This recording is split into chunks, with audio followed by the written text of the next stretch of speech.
Hello दोस्तों, good morning. स्वागत है आप सबका अपने यूट्यूब चैनल मैथ्स माध्यम में।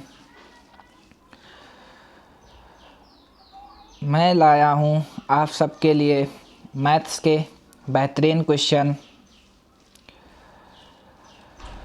जो कि आपको किसी भी एग्ज़ाम के लिए हेल्प करेंगे।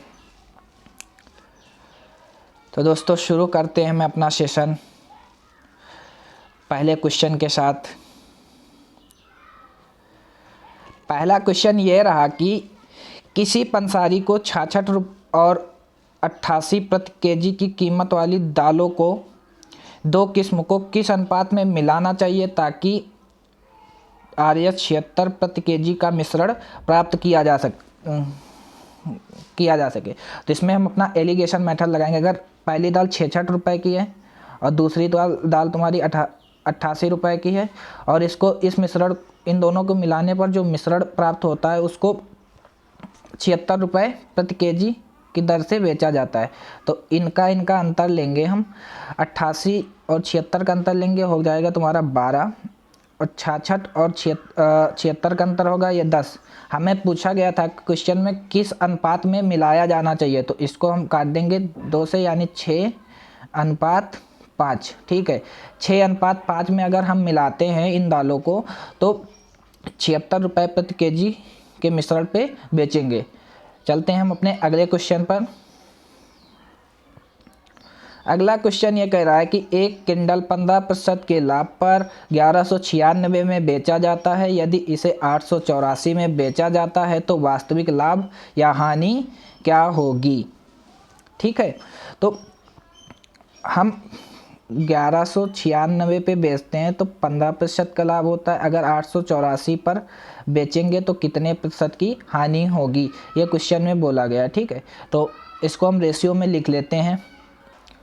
तो अगर गाइज हम इसको ना 52 से काटेंगे तो ये हमारा निकल के आ जाएगा 23 और ये निकल के आ जाएगा 17। और हमें दे रखा है कि अगर 1196 में बेचते हैं तो 15% की लाभ होता है। तो 23 यूनिट की वैल्यू हमें दे रखी है 115%। ठीक है, तो ये इसका 5 गुना होगा तो हम 17 का भी 5 गुना निकालेंगे तो ये निकल के आ जाएगा हमारा 85%।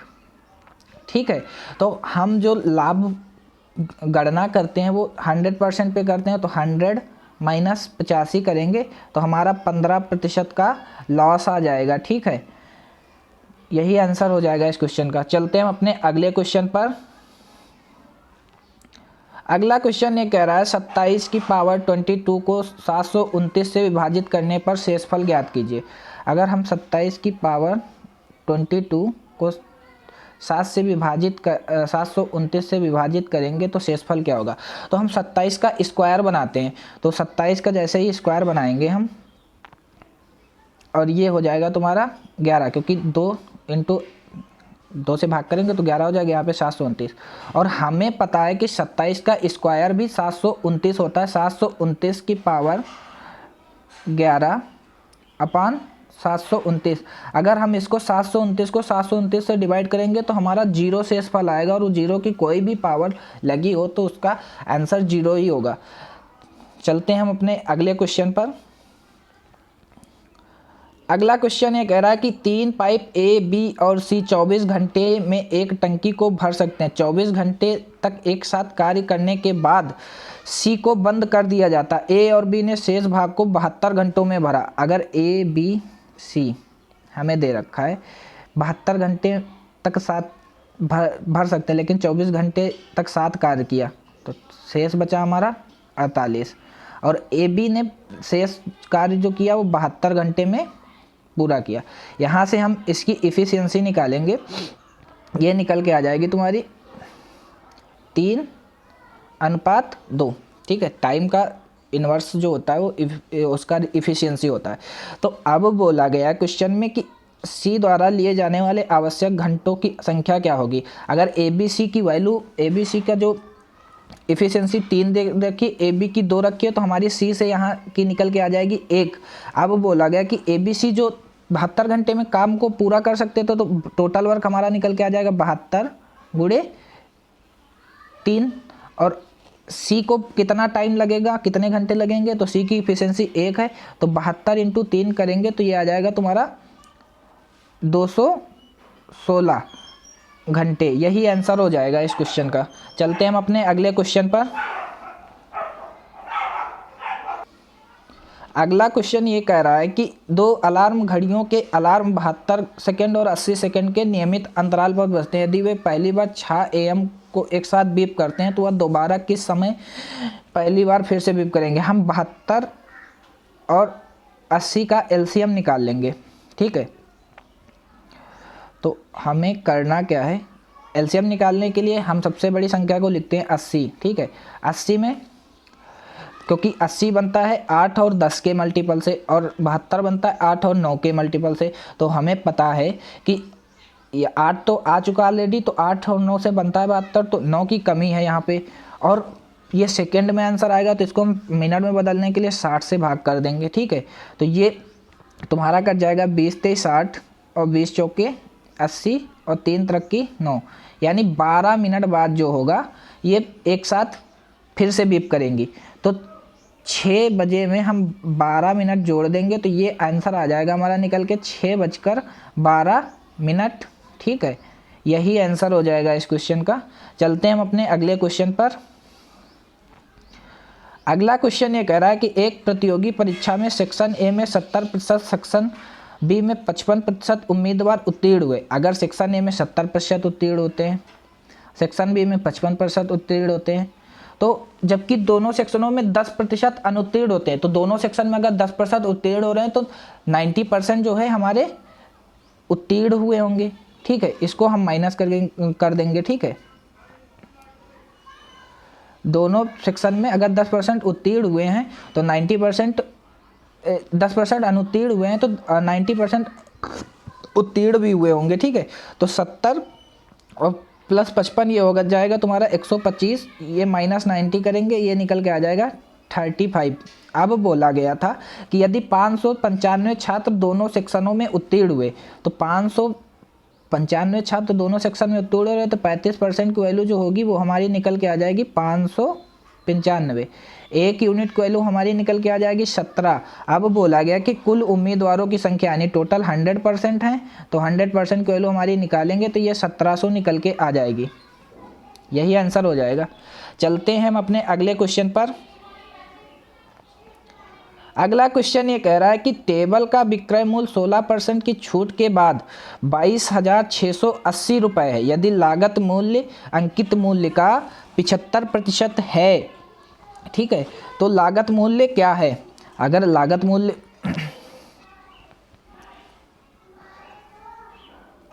ठीक, तो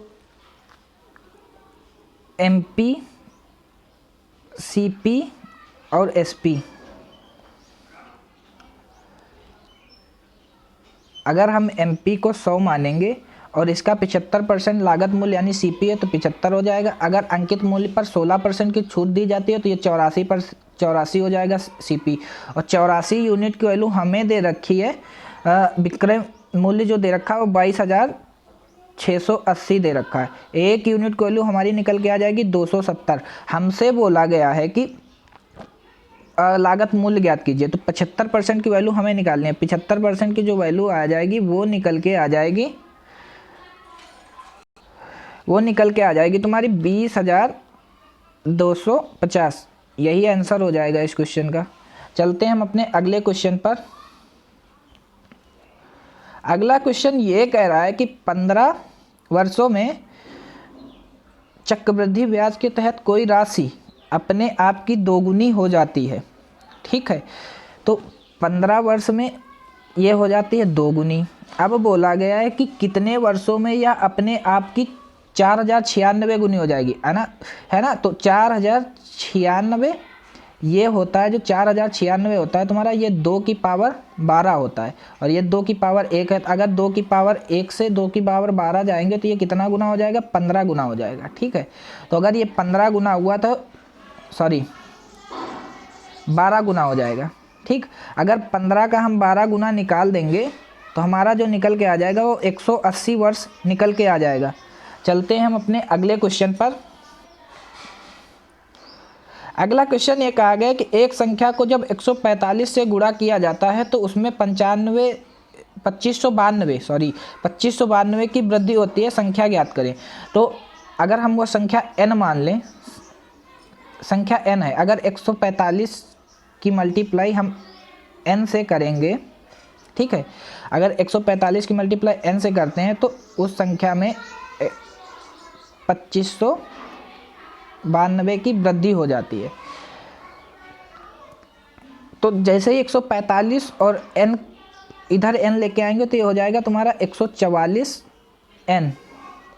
144n जैसे हुआ तो ये हो जाएगा 2592 के बराबर। अगर हम 144 को से 2592 को विभाजित करेंगे तो ये निकल के आ जाएगा n बराबर तुम्हारा 18। यही आंसर हो जाएगा इस क्वेश्चन का। चलते हैं हम अपने अगले क्वेश्चन पर। अगला क्वेश्चन ये कह रहा है कि एक व्यापारी के पास एक तुला है जो 1 किग्रा के लिए 1300 ग्राम दर्शाता है। अगर 1000 ग्राम है तो उस पर 1300 ग्राम दर्शा रहा है, ठीक है। अब बोला गया कि वह अपने क्रय मूल्य में 15% की और वृद्धि करता है। अगर 15% की जो फ्रैक्शन होती है वो 3/20 होती है तो 20 से 23 करता है, ठीक है। सॉरी 20 से 23 करता है। यहाँ से हम जो है 2 0 से 2 0 ये कैंसिल कर देंगे, ठीक है। और ये तुम्हारा निकल के आ जाएगा 20 दाम 200, 13 तिया 39, 3 13 दूना 26, 26 और 2 13 39, 26 3 29, ठीक है। अगर हम इसको 2 से डिवाइड कर दें, क्योंकि लाभ प्रतिशत जो गणना जो होती है लाभ की वो 100 पे होती है। अगर 2 से भाग करेंगे तो ये हो जाएगा तुम्हारा 100। ये हो जाएगा तुम्हारा 2 2 1 कम 2, 2 चौके 8, ठीक, और 2 9 18, 2 पंची 10, यानी 149.5। हमसे पूछा गया है कि लाभ प्रतिशत कितना होगा। तो 100 पर जो लाभ हो रहा है, 100 की चीज़ को 149.5 पे बेची जा रही है तो 49.5% का लाभ हो जाएगा। यही आंसर हो जाएगा इस क्वेश्चन का। तो चलते हैं हम अपने अगले क्वेश्चन पर।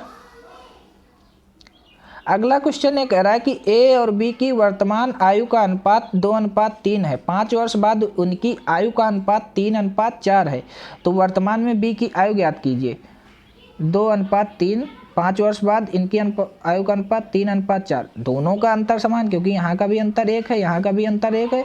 तो हमको पता है कि 1 यूनिट की और इनका भी अंतर समान है, तो 1 यूनिट की वैल्यू हमारी 5 हो जाएगी, ठीक। और बोला गया था कि बी की वर्तमान आयु ज्ञात कीजिए, तो 3 यूनिट की वैल्यू हमारी 15 वर्ष निकल के आ जाएगी। यही आंसर हो जाएगा इस क्वेश्चन का। चलते हैं हम अपने अगले क्वेश्चन पर। अगला क्वेश्चन ये कह रहा है कि ए बी सी में कोण बी ए सी का समद्विभाजक है। ए बी सी में कोण बी ए सी का समद्विभाजक भुजा बी सी को डी पर काटता है। अगर हम एक ट्रायंगल बना लेते हैं, त्रिभुज, इसका समद्विभाजक, ठीक, बी ए सी इसको डी पर काटता है। अब बोला गया है कि ए बी बराबर हमारा 10 सेंटीमीटर और ए सी बराबर 14 सेंटीमीटर। तो हमको ये पता है कि एंगल बाइसेक्टर की जो थ्योरम होती है वो होती है कि A B ratio A C B C ratio D C. तो हमें जो दे रखा है ए बी अपान ए सी जो दे रखा है वो 10:14, ठीक है। तो ये बी सी अपान डी सी के बराबर आ जाएगा। नेक्स्ट पेज पे बताते हैं। ए बी और अपान ए सी अपान ए बी जो दे रखा है हमें वो दे रखा है 10:14, ठीक। तो ये हो जाएगा तुम्हारा B C ratio sorry BD ratio BC के, फिर से मैं गलत कर रहा हूँ, DC के हो जाएगा। ठीक है, एंगल बाइसेक्टर की थ्योरम होती है। यहाँ पर भी मैंने गलती की है थोड़ी सी, मैं एक बार इरेज करके बता देता हूँ।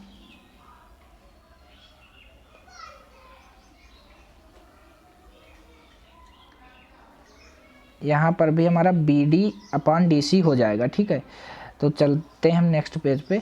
BD/DC, अगर इसका हम BD और DC का जो रेशियो निकलेगा, ये निकलेगा, इसको हम 2 से काटेंगे, ये निकल के आ जाएगा तुम्हारा 2 पंची 10, 2 सत्ते 14, तो BD और DC निकल के आ जाएगा तुम्हारा 5/7। ठीक है, तो क्वेश्चन में ये बोला गया था कि ABC जो BD अनुपात BC क्या होगा। अगर हमारी BD निकल के आई है 5, हमारी BD निकल के आई है 5,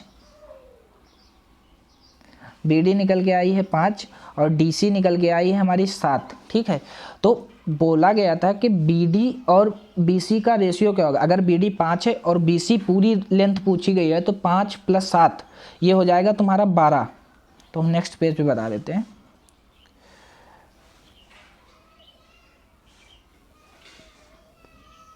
BD रेशियो BC पूछा है हमसे, तो BD हमारी निकल के आई है 5 और BC हो जाएगी B से लेकर C तक की पूरी लेंथ, यानी 7 + 5 दोनों का जो रेशियो होगा वो 5/12 निकल के आ जाएगा। एक बार मैं फिर से इस क्वेश्चन को बता देता हूँ।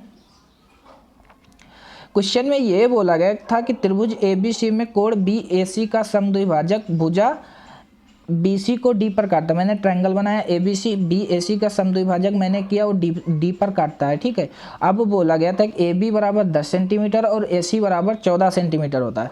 तो एंगल बाइसेक्टर की जो थ्योरम कहती है, उसका जो कहती है कि AB/AC का जो रेशियो होगा वो BD/DC के इक्वल होगा।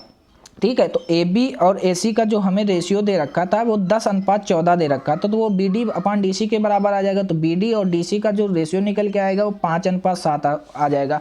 तो क्वेश्चन में बोला गया था कि BD और BC का रेशियो बताओ। तो BD हमारी 5 है और BC जो होगी B से लेकर C तक की दूरी होगी, यानी BD + DC दोनों को जोड़ेंगे तो 12 निकल के आ जाएगी। तो 5/12 यही आंसर हो जाएगा। ठीक है, चलते हैं हम अपने अगले क्वेश्चन पर।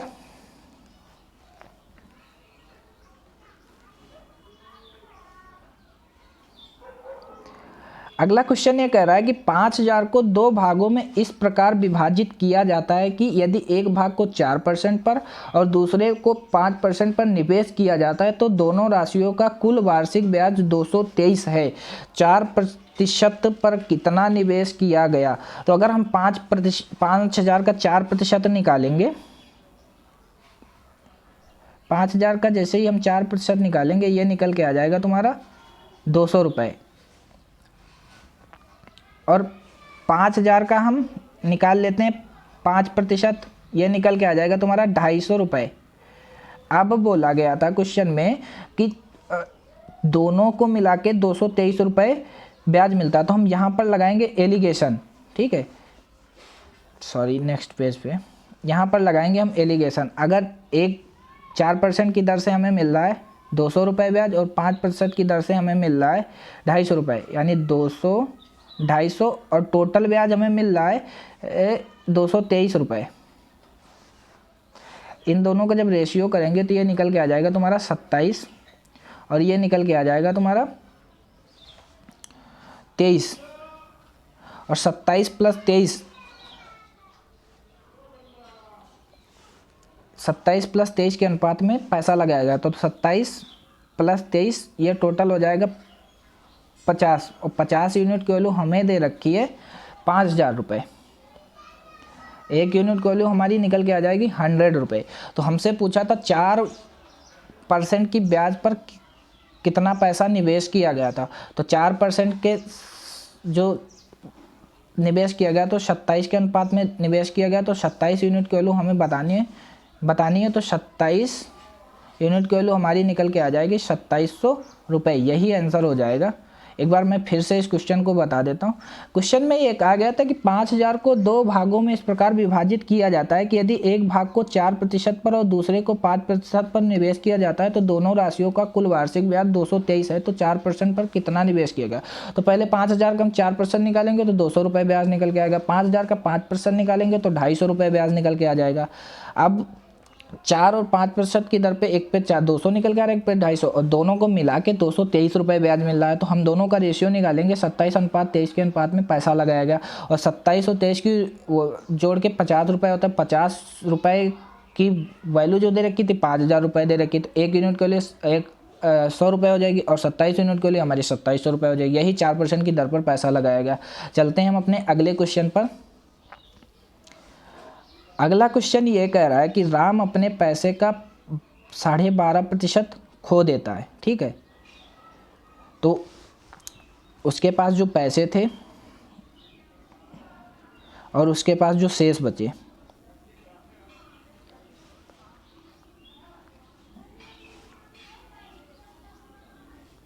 पहले और शेष, और 12.5% की जो फ्रैक्शन होती है 1/8 होती है। यानी अगर 8 रुपये पहले थे, 1 रुपये खो दिया तो उसके पास बचे 7।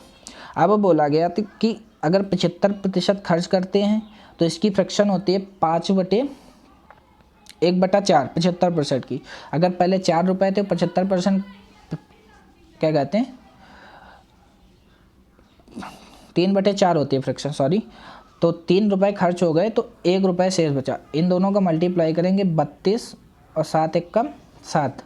अब बोला गया था कि राम ने जो पैसे बचाए हैं वो 630 रुपये बचाए हैं, ठीक है। तो हमें दे रखा है 7 यूनिट की वैल्यू 630, 1 यूनिट की वैल्यू हमारी आ जाएगी 90, ठीक है। तो पहले कितने रुपए शुरू में उसके पास कितने रुपए थे, तो 32 यूनिट की वैल्यू हमें निकालनी है। तो 32 यूनिट की वैल्यू हमारी निकल के आ जाएगी 2880 रुपये। यही आंसर हो जाएगा इस क्वेश्चन का। चलते हैं हम अपने अगले क्वेश्चन पर।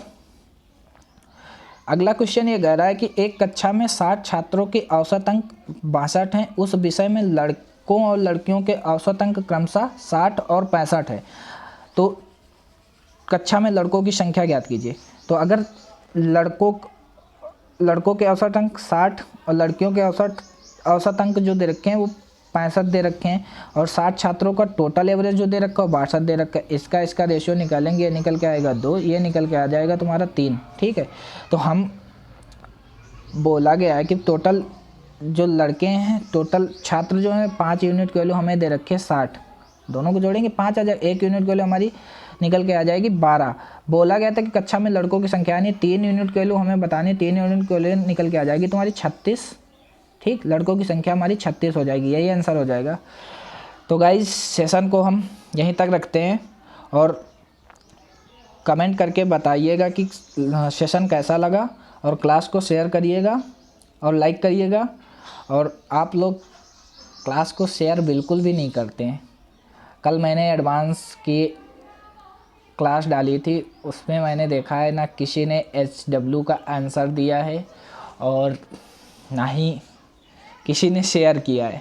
तो गाइस शेयर करते रहिए, ताकि इससे हमारा कॉन्फिडेंस बूस्ट होता है और मैं अच्छे से